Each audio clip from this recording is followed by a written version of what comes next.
Hello and welcome to another edition of Health Solutions with Shawn and Janet Needham. I love our theme song. Johnny's Got a Girlfriend from my good friend Lee Pence. If you need any good tunes made up, custom tunes for your podcast or for anything, give Lee Pence a call, leepence.net. I love that song. It really gets me excited for our show every time it starts. So welcome to Health Solutions with Shawn and Janet Needham, where Team Needham discusses everything healthcare. I am your host, Shawn Needham, along with my producer, Lindsay, in wonderful downtown Coeur d'Alene. We are streaming live today, and we have Sheryl on the call today from Sheryl. You're from Puyallup? No, where are you? No, I'm actually in Fall City today. Fall City. Okay, that's right. You did tell me that. Sheryl's from Fall City, and she's going to tell us her story. She's a gym owner, and we'll get into that in a little bit, but she's going to tell us her story a little bit. I just wanted to talk a little bit about how COVID-19 lockdowns have affected different industries, and that's one of the reasons I had Sheryl on, because she's a gym owner, new gym owner. So obviously she's got a lot invested to get started and off the ground, and then this happened. So, but I think that other than the airlines, the gym industry has probably been hit worse than anybody, and if you look at some of the history of it, it's been in Washington State, even back in May, there was a gym owner that was on the Jason Ranch show back in May, and he was up north of Seattle, and he was defying governor's orders and trying to stay open. He was getting a $10,000 fine a day, and that actually made national news. And I think gyms are unnecessarily being targeted. I don't know why. Maybe Sheryl, you can get into that a little bit later. But I just wanted to get the story out there to show people how there's so many different industries, and not just the industry, but individual people and persons that have been affected by these COVID lockdowns negatively. So Sheryl, tell me a little bit about your story. You're a health coach. 2017, you became a health coach. Yeah. And then you decided that people wanted to join a gym, so you and your husband decided to go into the gym industry. And I love your hat. Thank you. It says it's the AKT logo, and you'll explain what that is. I love that, and you educated me. That's one of the things that I love about doing these podcasts and meeting guests from all over the nation, is I learned so much. I had no idea what AKT. I want to say ATK, because I always say ATK because I'm a mountain bike racer and I go over my bars quite often. So AKT, you'll explain what AKT is. Although I want to talk a little bit about how you and I kind of introduced each other, to how we kind of got introduced to each other, and it was online on a mutual friend's post. And I think it was you that shared the JP Sears video, or did you share it on that post, or did you just talk about it? I don't remember. I did. Right. JP Sears. He's awesome. Yeah. So let's go ahead and watch a little bit of that video. It's JP Sears and how to stay healthy in 2020. This is hilarious. We've had a medical breakthrough in 2020. In our quest to achieve stellar health, we've learned from our most trusted health authorities that there's only 4 things you need to do to have robust health and a strong immune system. Wear a mask, socially distance, hand sanitize, and stay inside. That's it. Dude, what have you been doing? Oh my gosh. Mask wearing and social distancing. Really been looking after my health.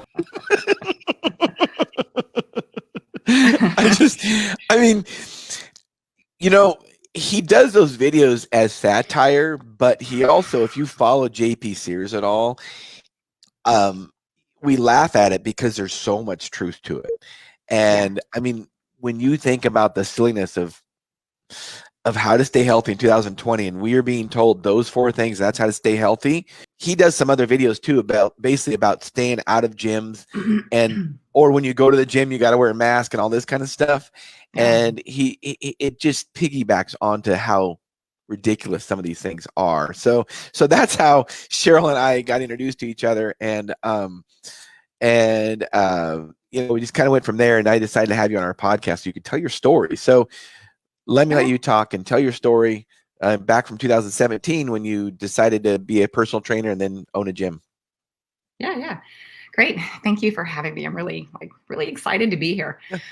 So back in 2017, I had decided to re-enter the workforce. I had taken off a lot of time to raise my babies, and now my babies are 12 and 14. So they don't need me quite as much as they did when they were super little, right? And so I had my own health transformation. So when I was 35 and trying to get over, like getting my body back, get my health and my energy back after having the children, I just couldn't get there. I was working so hard. I was running with one of those Bob strollers with 2 seats in it for my 2 sons with like 100-pound boy in it. So I was running all the time, working out hard. I had my checkup. I knew I was a little heavier than I wanted to be. And my doctor told me that I was, by the way, this is one of those girl appointments, so basically you're wearing like a paper napkin across your lap. So you're feeling vulnerable already. And I already knew that there was something going on with my body. I wasn't happy in my body. And he told me that basically I was becoming diabetic and that I needed to lose at least 30 pounds. I was like, oh, geez. And, my blood pressure was going in the wrong direction. All the health markers were going the wrong way. And I looked at him, I'm like, well, what do you want me to do? Right. And he says, well, I don't know, but you got 6 months or your next appointment is with a diabetic specialist. I'm like, fantastic. Right. I really thought I was doing it right. I was making food at home. I was working out so hard and I just couldn't figure out what was wrong. So I cried all the way home, which I'm sure is a natural reaction to that. Yeah. Called my best friend. And long story short, we went on this journey of experimenting and researching and trying new things and really questioning our assumptions about what is health and what is healthy. Because I didn't feel like I was that far off, I was being a good mom, feeding my kids fresh food from home, but things were off. So after a lot of tweaking and learning how to exercise differently also, I came back 6 months later and I shared with my doctor. He was very impressed, right, at this point. And I was feeling pretty good about myself. And then he's asking me what I did. And then I told him and he glazed over. And I knew that in that moment I'd lost him and he thought, I could see his thoughts. He says into himself, yeah, we're going to have this conversation again in 6 months because whatever this is, it's a fad. But it's not. So I'm 45 now. Awesome. 45. I love it. Yeah. Okay. Yeah. So for our listeners and viewers, we talk about this all the time and how we can control our own health. And one of the goals of our podcast is to educate and empower individuals that they control their own health. And, I know my wife and I are both pharmacists. We own a pharmacy, but long-term, we don't believe in medication to treat most of the diseases.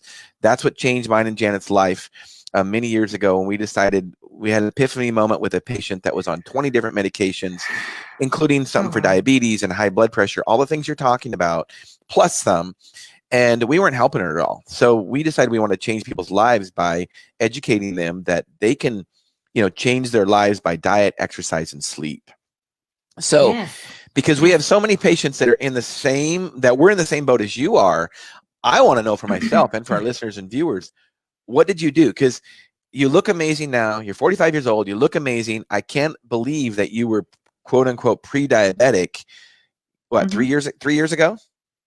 No, that's 10, 12 years ago. Oh, now. 10, 12 years ago. So let's get into some of the details. How much heavier were you then? And what was your average blood sugar, if you remember, so we can just kind of compare to some other people that are in the same situation. Okay.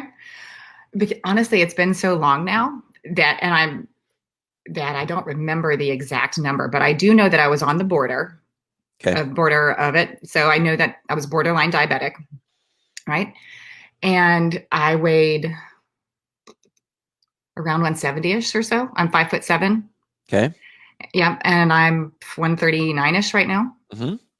Yeah. And, okay, so what were you eating? Were you just eating too much processed foods, too much carbs? You said you were eating fresh foods. So was it just a lot of fruit and stuff that was spiking your glucose, or what was it? Oh my gosh, you'd never guess. It was the heart healthy grains. Okay, there you go. Yeah. Yeah, right. So I was having my Cracklin Oat brand cereal or the fancy Wonder Bread, right? Or the Dave's Wonder Bread, or the things that you thought were heartier and healthier for you. I was eating those things. Occasionally we'd have like a pasta dinner because, I didn't see anything wrong with that at the time. Yep. But then I learned later that the amount of carbohydrate I was taking inside a day was more than was biologically necessary for me, right? And regardless of my status and exercise or whatever, it was just too many carbs. And in addition to that, the sources were from these sources that burn fast and get into your blood sugar quickly and affect your blood sugar quite a bit, right? So instead of like smart carbs, like blueberries, right, I was having cereal with skim milk, right? Yeah. So when you take a solution of milk and you pull out the fat, the rest of it condenses. So now you're getting more sugar in that. So yeah. And right. Yeah, and fruit's healthy for you. Well, it is in certain circumstances in moderation, right? And some are better than others, but it was just too much for me. And I found out later in recent years that I have the genetic profile that says at risk for obesity. And I love it because I am killing it. Good for you. Awesome. And that's epigenetics. I mean, that's just learning what our bodies really need and learning how to give our bodies the inputs that they require so that is not being expressed.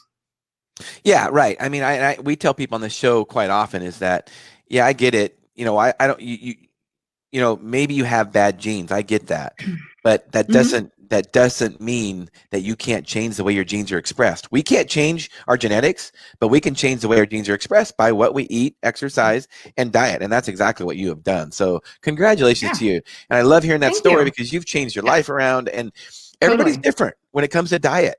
And carbs get a lot of bad rap, and even Dave's bread. I don't think necessarily Dave's bread is bad. I mean, I eat Dave's bread, but I'm careful about it.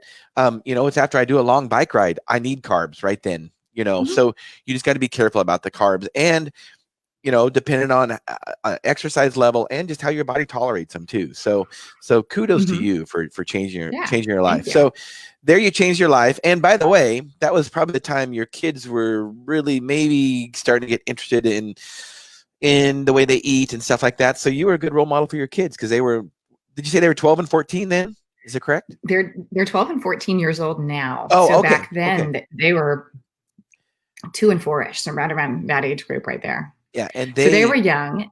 Yeah. Go ahead.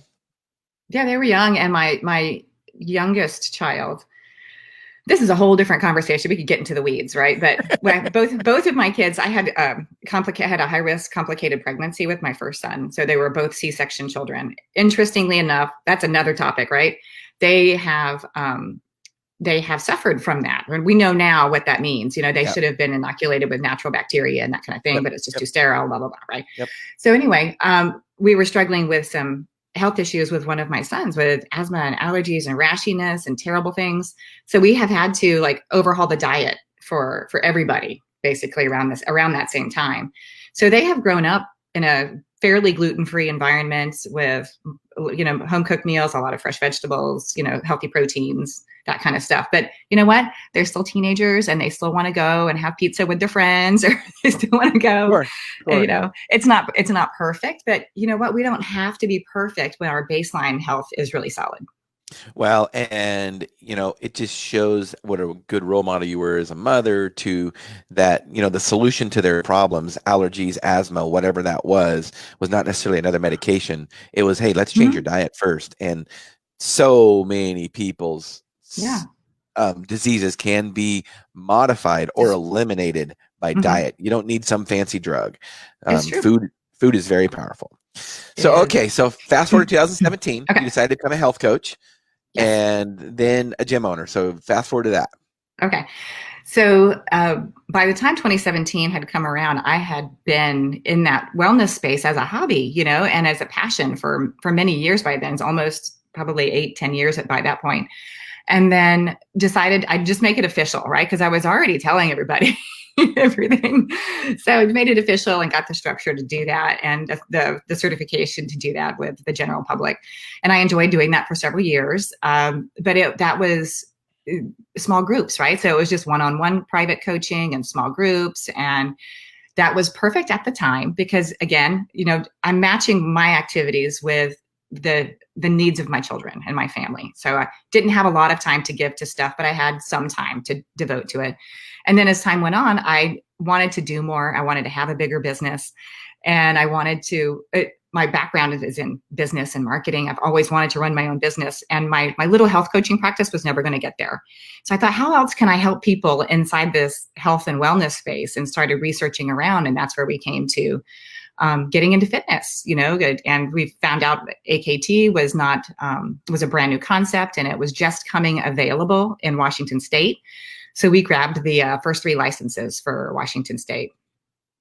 Awesome. So what is AKT? I know. So AKT, the initials stand for Anna Kaiser technique. So this is all based on Anna Kaiser is our founder, right? This is all based on her technique that she developed, which is marrying the most fun exercise, which we believe is dance, which also feels really primal, right? Like, so you get this dance thing plus HIIT workouts, which are also shown to be the most effective. So we get the fun plus effective together in this one package called AKT. And so there are 4, class types, right? So one's called dance, which is what it sounds like. And so you're learning a routine, and you have in between that, to make it a HIIT training, right? To make it interval training, little sections of strength training. We have a bands class where honestly, there's just nothing like it. I have dance bars mounted on the ceiling of my studio, and we loop over these resistance bands, right? So you grab the handles, and now you're standing good and tall, and it's your posture is all engaged the entire time. And you're moving and grooving with this thing, right? So it's providing lift, but it's also providing resistance, and it's just super unique. Then we have a circuit class, which is, most of us here understand that, several exercises repeated, but we have our own dance-based spin, right? So instead of like a boring step back lunge, we do these curtsy lunges with a kick, right? So it's more rotational. So we have a tone class, and that's like that perfect blend of yoga, Pilates, bar, and it's full range of motion, full body workout with a foam roll at the end. And it's much less bouncy, right? So it's more of a recovery workout or a muscular strength and endurance. And a lot of people don't even wear shoes, like a yoga class, they kind of has that different feel to it. So it's kind of a one-stop shop for like cardio and strengthening and toning and all that stuff. But you do it in different, you would have a strength day one day, and then one day you'd have a circuit training. Is that correct? Like during the week, the workouts vary, or how does that work? So each day we'll offer a variety of all the classes, the different class types. But what happens is when you come in, let's say you and Janet come in, we'll say, hey, what do you guys do? What are you looking to accomplish here? What are your other activities? Knowing that you're, let's say, a mountain biker, right? You're doing everything in that sagittal plane. That's a lot of lower body work, and that's a lot of forward and back kind of motion, right? So we would work with you to come up with a schedule that makes sense to complement what you do. That is awesome. So very, very personal then. So yeah, that is super cool. Super cool. So let's see, you started that process of opening the AKT gym last fall. Is that correct? Yes, it has been such a long journey. We started negotiating for our lease last fall, and that process dragged out a little bit because that particular location was going through a change of ownership. So that caused us to drag. And as we started construction, COVID popped up. So COVID came on screen. And so then we had to pause construction a few times, but then construction was allowed again. So this, they're back in action. They're almost done. So literally today they're in there doing some of the fine work, some of the sanding of some little flaws in the finish, repainting some certain areas, but it's pretty much done. I'm super excited. Our trainers go in tomorrow to start training. But you can't open yet. No. To the public. Right. No, not yet. Right. So I just want to mention that we have open phone lines. We are live on Facebook and live on the Moses Lake Professional Pharmacy YouTube site, and we are taking callers. If you have any questions for Sheryl about AKT or about, how the lockdown has affected gyms, please give us a call, 509-537-0411. Okay. So tell me why you can't open up, or there's some restrictions. Tell us about that, Sheryl. Well, so the usual way when you're opening a brand new gym, you have to ramp up into it and for us, we're membership based. We're not just a retail store where I have all these candles and I open my doors and people come in, they buy, and hey, I'm in business. So I need to establish a healthy membership base. And so usually how we would do that is during this period of time before we open, that's called the pre-marketing period or the pre-sales period, where you are offering a discounted rate to acquire your healthy, solid founding membership base before you actually open your doors. And then you continue to grow at that point. Because of the environment that we're in, we haven't been able to get the same amount of traction. So for example, we would ordinarily be able to do a few big event pop-ups, right? So like this, it's fun. We bring in a master trainer for another place. We make it like 40 or 50 people can attend. And it's a really like pop. There's a lot of sizzle and that kind of thing. And it's a lot of attention and it gets out there on the media. And we just do that a few times, but we couldn't gather that many people, right? Even though we would be outside or in a very large space, weren't able to do that. And so what we did instead, whenever we were allowed to do 5 people outside or so, we did that. We just became a micro pop-up machine. Like literally we had a schedule. I was there with the team Tuesdays and Thursdays, and then Saturday and Sunday for a while. So that was 8 to 10, depending on how many we had scheduled a week, just filtering these very small classes through to try to get ourselves out there into the neighborhood. And that was great. And part of that was really just introducing ourselves to the area because we weren't able to attack it in the other ways. And it was wonderful because a lot of people, just by coming out there, I got to know them and got to say hi and got to share our story. And all of that will eventually, I think, come back. It's like good karma, right? All of that will eventually come back to us, I think, in a positive way as trying to be a good member of the community. But ultimately, because of the environment that we've been operating in, I think it has translated into lack of consumer confidence. When the consumer is sitting there seeing us like hustling and trying to introduce ourselves and open this new gym, but meanwhile, 2 neighborhood gyms have closed. Right. So then they're caught in this space where, gosh, I really want to support the gym, but some gyms are closing, some gyms are folding. So they're kind of caught in this. Well, if I really want to do this thing, it looks really cool, but I don't know when they're going to open because we don't have a timeline for that or no clarity on that at the time, at least. But I'm seeing gyms close. I'm worried about investing my money in this that might close. But that's the worry, that lack of consumer confidence is what's going to cause the rest of us to struggle.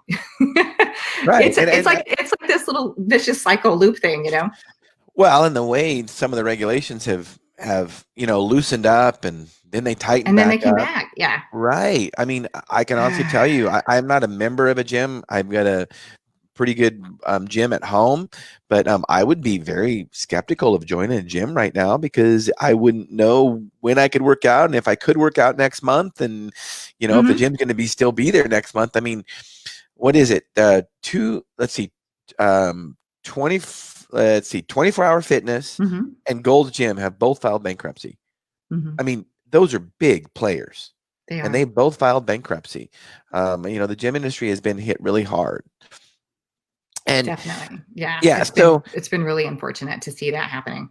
So the question is you've got your trainers ready, you've got your gym all remodeled, but you can reopen with certain stipulations. Is that correct? Correct. So right now, if I were to open my doors, it wouldn't make sense financially because the current regulation would allow me to get like 6 or 7 people inside the studio with 1 trainer.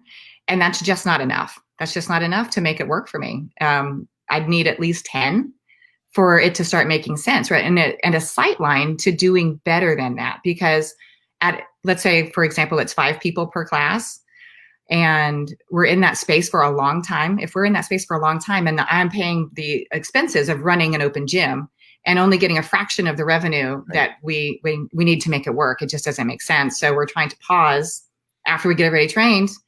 And there are risks there too, right? Because the longer I wait, I might lose my trainers, right? I'm going to invest in these trainers. The longer I wait, I've already lost 2 to other jobs because they were waiting for us to go to training and we were waiting to schedule it, and I may lose clients, and I have to tell you, like, we have the best people who have been brave and big-hearted and supportive to jump on board with us as my founding members. I don't have enough of them yet to make it to feel like I could have a healthy open. But the people who have joined are just beautiful souls. Like, we are really attracting like the best community of beautiful souls. And I just cannot wait for us to get open so that we can all dance together and all work out and sweat and smile together. But I really appreciate their support. I am so blessed, I think, by having at least this core group of founding members so far. So you spoke of some of the financial implications, just trying to open up partly. So what are those financial implications? Because the expenses of your gym don't go away. I mean, right. You've got a lease and rent and stuff like that. Can you explain that and how personally that is affecting and could really affect the future of you and your husband? Yes, totally. So, I think that a lot of small businesses are in this place that I'm going to share with you. And I think that when we're talking about guarding the environment or guarding people from the impact of a virus, we're not talking about guarding people from these economic stressors and the potential economic devastation. Okay. And here's where this lies. When you are first starting a business or when you have a small business, a lot of people come to it like my husband and I did. We're in our mid 40s. And so we've finally gotten, some retirement accounts that have grown, and we moved into this beautiful home a few years ago that I'm hiding from my children in right now. And we have, invested so we decided we wanted to do this other thing. We wanted to show our kids that we can have a business and do this other thing, and their mom can own a business and all of that stuff, right? All these good things that are coming out of it. Meanwhile, what is securing my small business loan is my house. I'm sitting inside my collateral, right? So if this doesn't work, if we are not allowed to open in some capacity to operate successfully, at some point, I will have to sell my house to pay off the loan. And because, again, first time new business, when you sign a lease with like a big corporation, which owns the Redmond Town Center, it's fairly standard that you have to back that lease up with a personal guarantee. So if my business folds, I am still on the hook for the rent. And so over the period of 10 years, it's, I don't know, $800,000, $900,000, almost $1 million in rent. Yep. I will have to go and sell our house, do something else, and then go get a job just to pay rent on some place where I don't have a business. That is devastating. And, we're working hard. We can't live in that space mentally, because then you were bringing this sense of desperation to the foreground. And I can't do that, right? Like part of this whole health coaching thing has been working on your mindset. And I'm so glad that I have that in my background, because I could just be crying in my pillow every day. But instead, get my head on straight, do your meditation, do your prayer, and then go and work your business to the best of your ability. But that is the reality. So homeless families, that's not healthy. What do you do then, right? Well, and I love your attitude, Sheryl, because it is so true. You have to be optimistic in all times, but especially right now, even as hard as it might be to be optimistic, we have to be optimistic and keep that attitude up, or we'll never move forward. So I appreciate your attitude, and I appreciate you sharing that story. So speaking of, unhealthy, I mean, I believe the economic devastation and things that happen when we keep people out of gyms. I just wonder why we would think gyms are so dangerous, because I've shared it on this show many times, but the best antidepressant ever invented is not some fancy medication made by Big Pharma. It's exercise, period. Mm-hmm. There is, in my opinion, there is no better solution to depression than exercise. And I think those of us that have exercised intensely, we've all felt that. You're depressed in the morning, you do a quick 30-minute hit session, and next thing you know, oh my gosh, I'm feeling great, So, what are your thoughts about why they're trying to keep people out of gyms? I mean, is there some history there that somebody got sick in a gym or what? Do you know? I think it's so many thoughts. Okay. So one of the benefits of this thing that is happening is that it's pulled together a lot of us small business owners that might have been kind of felt competitive otherwise. So as part of that, we're, networking now with owners across different gyms and across different businesses. Anyway, one of our contacts has been attending these legislative meetings and discussions and town meetings and stuff like that. There's just no proof, right? There's no scientific backing for this decision. There's nothing there from the CDC, from that says that we need to do this thing. So one of our buddies is kind of grilling, asking this legislator person, and I'm not going to throw them under the bus, but hey, why, explain this to me. Well, I have a buddy who got the COVID and he also went to gyms, but did it come from the gym? Is that confirmed? No, but he went to gyms. He really, he enjoyed working out and he got the COVID. It's like, that makes no sense. Correlation is not causation, right? Right. That totally doesn't make sense. But on the other hand, there are places who've actually studied this. And I think it was Norway, but they had thousands of people participate in a study of going back to the gym, and all they did was socially distance a little bit inside the gym, and nobody got sick. Yeah. Well, first of all, we could go so many places with this. Yeah. And, we do know for a fact that in general, healthy people don't get sick from COVID. Even if they contract COVID, they don't get sick from it. And, exercise is a very important step in keeping our bodies healthy, which includes our immune system. Yes. So I always make a joke of this, and it's kind of like on the JP Sears side, so what's healthier, staying home and, drinking beer and eating Cheetos and, getting obese and getting diabetes? Is that healthier? No, not at all. I mean, we do know that having multiple morbidities and disease states does increase your risk for dying from COVID and getting sick from it. So it would be better to go to a gym and be healthy than to sit at home and do nothing. But wait, all you have to do is wear your mask and you can be ripped like JP Sears. That's right. That's it. That's all you have to do. Don't forget to hand sanitize. Right. Exercise is one of the best things we can do. Like, exercise is a hormetic stressor, right?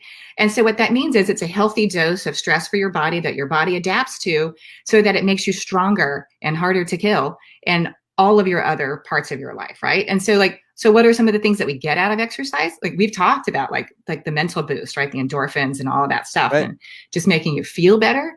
But then there's, cardiovascular health. Doesn't that seem important? And lung capacity, like breathing well, like your VO2 max, like how efficient are we at moving oxygen in our bodies? Those systems right there are the ones that get targeted with all that inflammation from this virus. So let's make ourselves more resilient to those things, right? Blood sugar control, like all of those things that you can get out of that.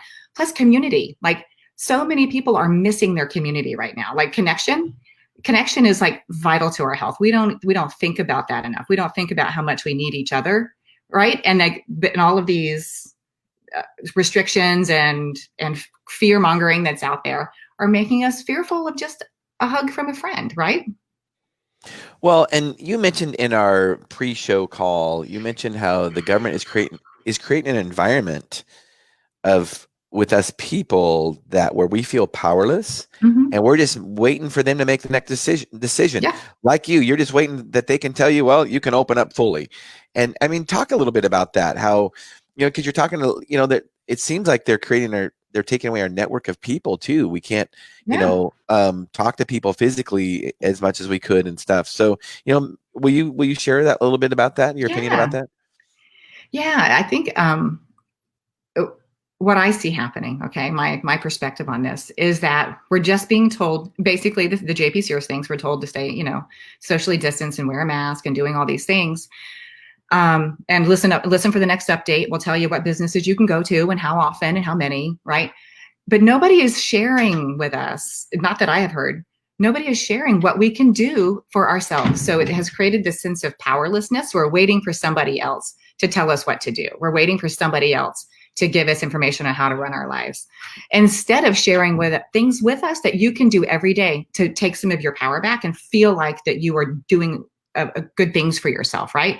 Make sure you get your exercise, sunshine, get your, take your vitamins. And here are some specific vitamins that you should make sure you have enough of.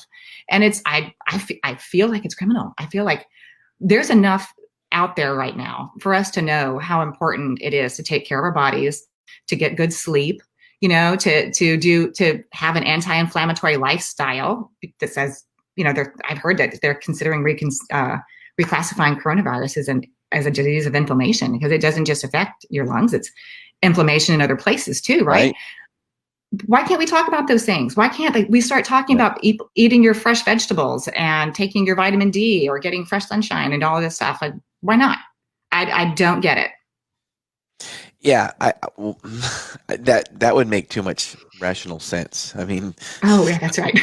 But that's also why I have people like yourself on, so we can get the information out, because people do need to be educated about, other things rather than just wearing a mask, socially distance, and all that kind of stuff.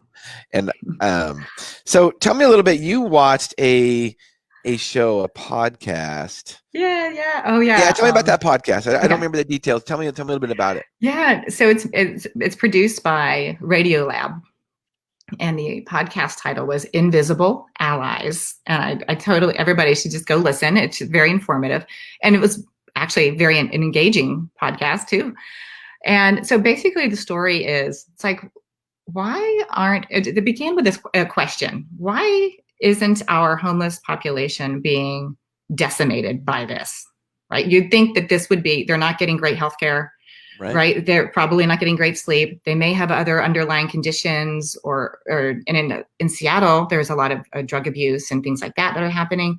They're not your paragon of health, but they're not getting sick. So like, well, what's happening?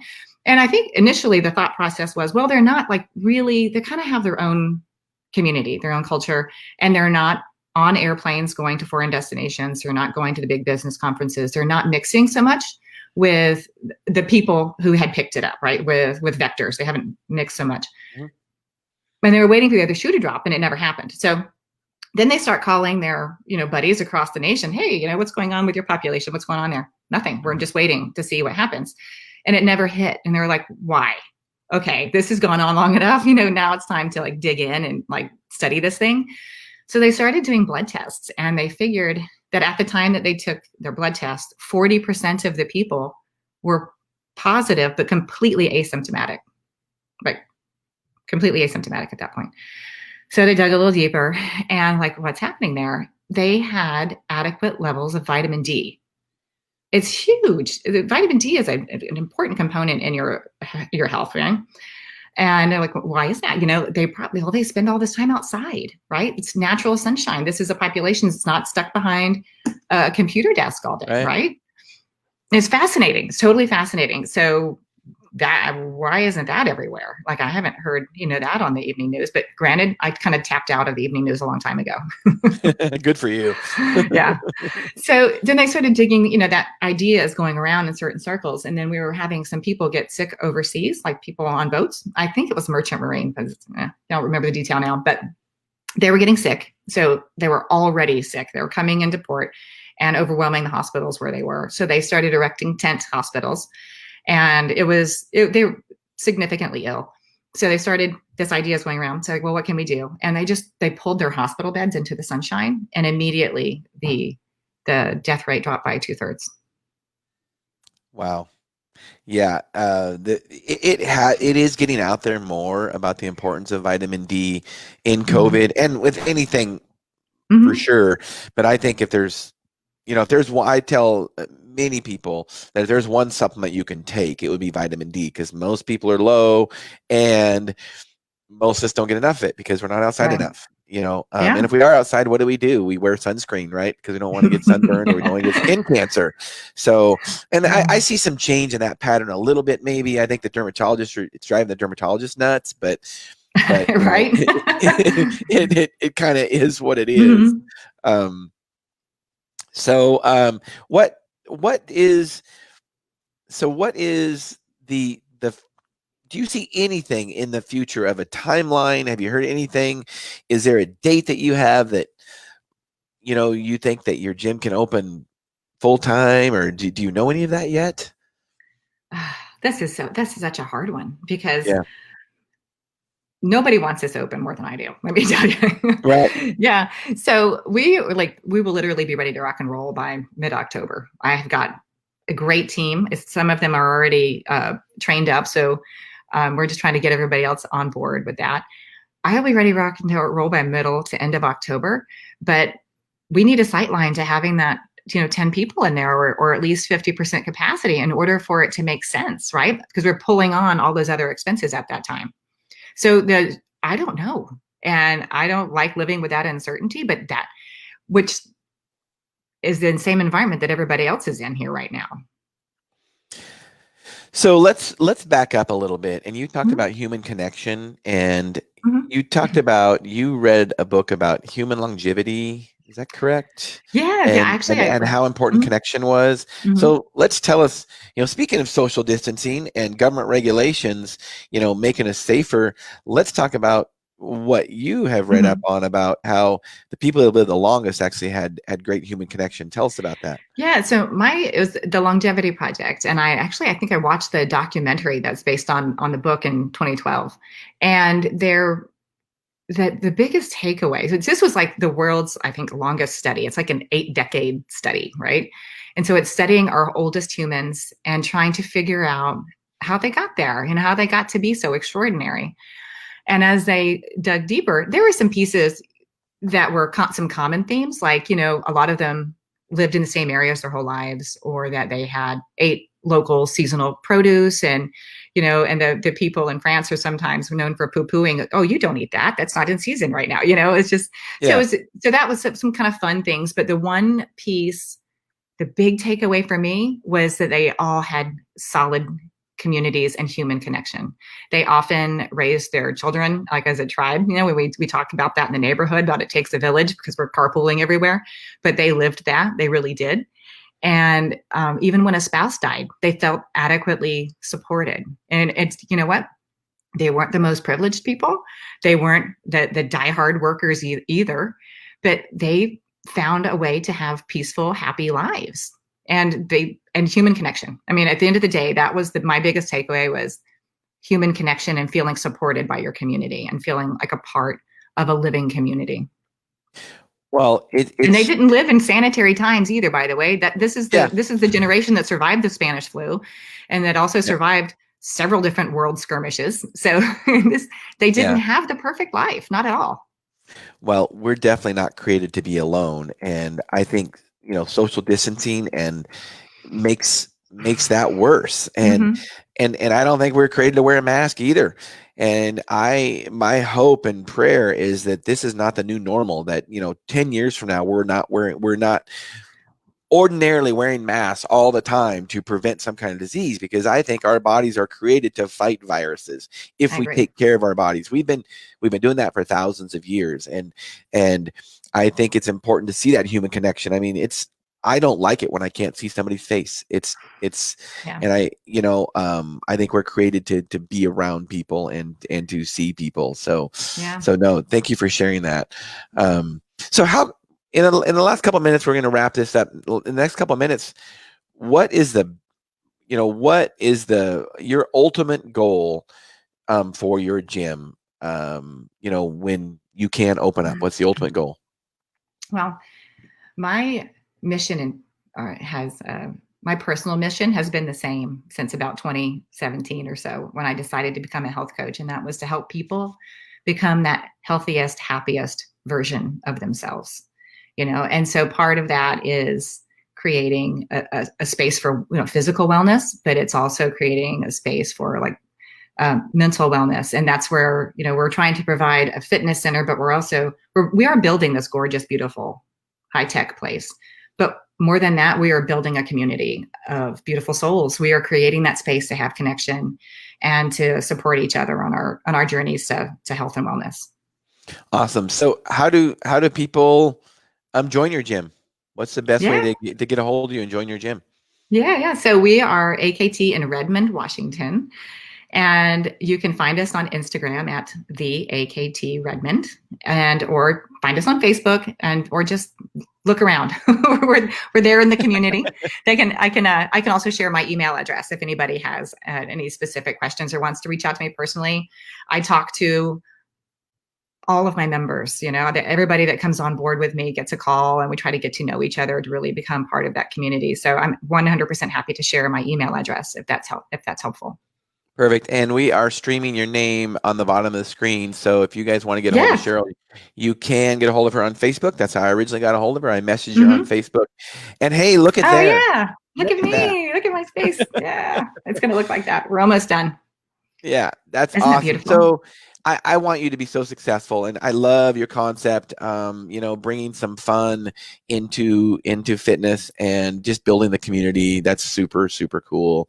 And it sounds like something I want to check out sometime. So is there anything over?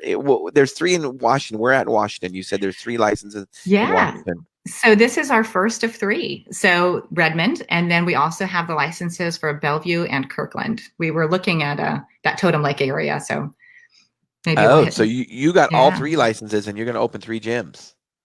Mm-hmm. Is that correct? Cool. Well, good That's for correct. you. Wow, quite the entrepreneur. Good for you. Congratulations. So thank you. We're excited. Yeah, this is just a little bump in the road. I'm sure you're going to be very successful at this. It's a great plan, and I wish you so much luck in the future, Sheryl. Great. Thank you so much, Shawn. Yeah, although I don't believe in luck, I believe in preparation and opportunity. So, and I'll bet you, with the mindset you have, you probably do too. So, and you look like you're well prepared, and there is an opportunity. So great, Sheryl. Thanks for being on. We really appreciate it, and we have so much to talk about. We should have you on again, because I could keep talking and talking. So I love interviewing. I love interviewing you. That's great. You got a lot of great information. So I learned things today that I wasn't expecting to learn. You didn't tell me about your pre-diabetes and stuff like that before, how you got into health and wellness. So good for you. I love hearing those stories, and our viewers and listeners love that too, because a lot of us can relate. So that's awesome to hear. So, well, thank you for tuning in today. You've been listening to Health Solutions with Shawn and Janet Needham, where Team Needham discusses everything healthcare. So tune in Monday, 1 to 2 p.m. We will have Catherine Hood. She is a personal trainer, and speaking of diabetes, she is a diabetes prevention coach, something I'd never heard of, but it's a lot of the same stuff that you were probably talking about, Sheryl. And we're going to educate our listeners and viewers on how to prevent diabetes. So tune in Monday, streaming live, 1 to 2 p.m. Catherine Hood, she's a personal trainer. Thanks for tuning in. You've been listening to Health Solutions with Shawn and Janet Needham. We'll talk to you later.